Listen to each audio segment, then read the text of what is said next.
नमस्कार। प्रथम वर्ष हिंदी साहित्य की कक्षा में आप सभी का स्वागत है। प्रिय बच्चों, छायावाद की यशस्विनी कवयित्री महादेवी वर्मा के व्यक्तित्व एवं कृतित्व के विभिन्न पहलुओं को हमने कल के व्याख्यान में विस्तार से जाना था।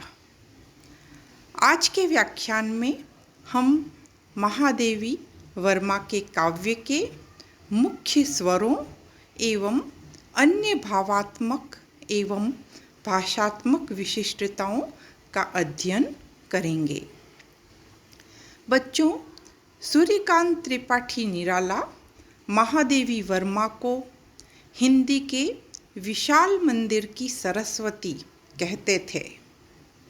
उनका यह कथन महादेवी वर्मा के व्यक्तित्व एवं कृतित्व की उत्कृष्टता को उजागर करता है।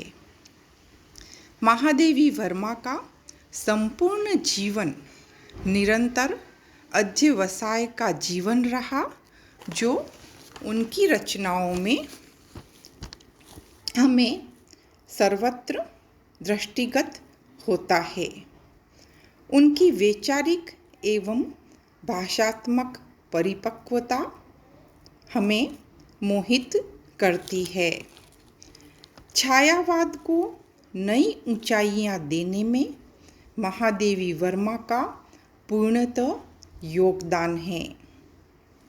महादेवी वर्मा का साहित्य में आगमन उस समय हुआ जब हिंदी भाषा नवीन विचारों को सशक्त ढंग से अभिव्यक्त कर रही थी, किंतु अभी भी भाषा के माधुर्य और कोमलता के लिए ब्रज भाषा को याद किया जाता था। किंतु बच्चों, महादेवी वर्मा ने खड़ी बोली हिंदी में ब्रज भाषा सी मधुर एवं कोमल रचनाएं सृजित की और संश्लिष्ट भाषा में कई मधुर गीतों की रचना की। हृदय के अमूर्त भावों की सूक्ष्माति सूक्ष्म अभिव्यक्ति उनकी कविताओं में सर्वत्र परिलक्षित होती है। कवयित्री का अंतर्मुखी स्वभाव उनके मधुर गीतों में अपनी संपूर्ण भाव प्रवणता के साथ अभिव्यक्त हुआ है। हम देखते हैं कि गीति काव्य की रचना सभी छायावादी कवियों ने की है, किंतु इसकी समग्रता एवं पूर्णता हमें महादेवी वर्मा के गीतों में दृष्टिगत होती है। उनके गीत मानो भावों के पानी से भरी हुई छोटी छोटी बदलियां हैं, जो बरसने पर किसी को भी भिगाए बिना नहीं रह सकती। उसे आकंठ भावों में डुबोकर ही शांत होती है। इसका बहुत बड़ा कारण महादेवी का बहिर्जगत से अधिक अंतर जगत को महत्व देना है। वह इसे स्वयं स्वीकार करती हुई कहती भी है कि बाह्य जगत मूल्यवान है, पर अंतर जगत की भावना, कल्पना, स्वप्न आदि भी कम अनमोल नहीं है। इसका एक उदाहरण यहाँ द्रष्टव्य है। वे लिखती है कि किस सुधी बसंत का सुमन तीर कर गया मुग्ध मानस अधीर, वेदना गगन में रजत ओस चू चू भरती, मन कंज कोश अलिसी मंडराती, विरह पीर। विरह और पीर अर्थात वेदना और पीड़ा की अभिव्यक्ति महादेवी वर्मा की कविताओं का मुख्य स्वर है। वह दुख एवं वेदना की चिर संगीनी कवित्री है। पीड़ा से ही नवजीवन पाती है। यहाँ तक कि वह अपने प्रियतम को पीड़ा में ही खोजती है। वे कहती है, तुमको पीड़ा में ढूंढा, तुम में ढूंढूंगी पीड़ा। महादेवी वर्मा ने अपनी कविताओं में पीड़ा और विरह के इतने चित्र उकेरे हैं कि आधुनिक हिंदी साहित्य में वह एकमात्र कवियत्री है जिसे पीड़ा की गहनतम अनुभूति के कारण आधुनिक युग की मीरा के नाम से जाना जाता है। कई आलोचक इनकी दुखमयी अभिव्यक्ति की प्रधानता को देखकर इन पर बौद्ध दर्शन का प्रभाव स्वीकारते हैं और यह पूर्णतः नहीं किंतु आंशिक रूप से तो सत्य है ही, क्योंकि महादेवी वर्मा अपने जीवन काल में बौद्ध धर्म से प्रभावित हुई थी।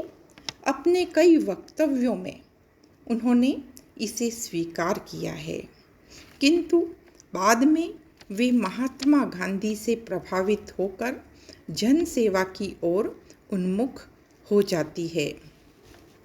वह अपने आप को निर्भरी दुख की बदली कहती है, लेकिन दुख में वह निराशा को गले नहीं लगाती है, न ही दुख से क्षुब्ध होकर विध्वंस की ही इच्छा रखती है, बल्कि वह दूसरों के जीवन में करुणा का जल बरसाकर मधुर संगीत भरना चाहती है।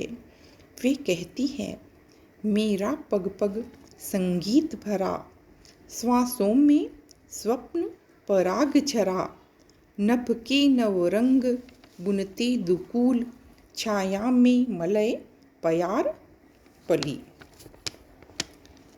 जीवन की क्षण भंगुरता उन्हें आहत नहीं करती, बल्कि निरंतर प्रेरित करती है।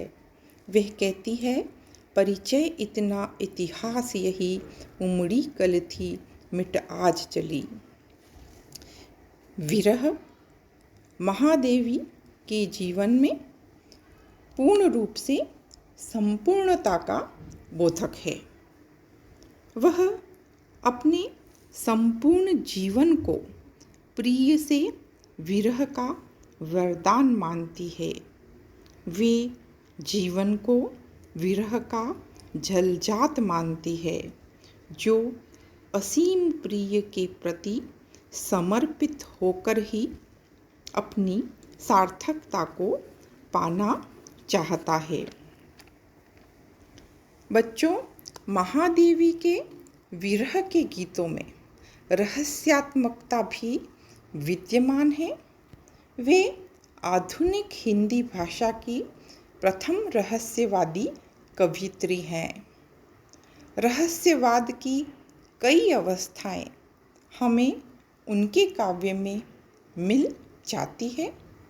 जैसे रहस्यवाद की पहली अवस्था है जिज्ञासा, जो उनकी कविताओं में सर्वत्र दृष्टिगत होती है।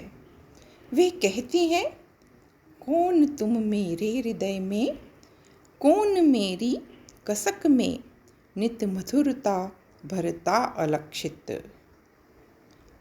रहस्यवाद की अन्य विशेषता है अद्वैत भावना, जो उनकी कविताओं में सर्वत्र दिखाई देती है।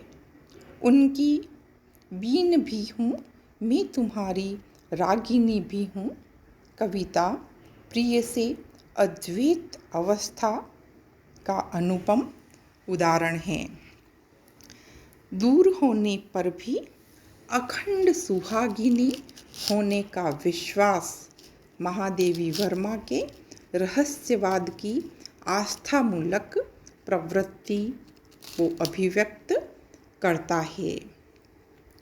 छायावाद की अन्य कई विशेषताएं, जैसे प्रकृति का सूक्ष्म रूप में चित्रण, मानवीकरण, लाक्षणिकता, प्रतीकात्मकता, जो हम पहले पूर्व में कक्षा में पढ़ चुके हैं, इनके काव्य में हमें सहज रूप में दिखाई देती है। उनकी बसंत रजनी कविता छायावाद की समग्र विशेषताओं का दिग्दर्शन कराती है। उसकी सूक्ष्मता, चित्रात्मकता, संश्लिष्टता मनमोहक है।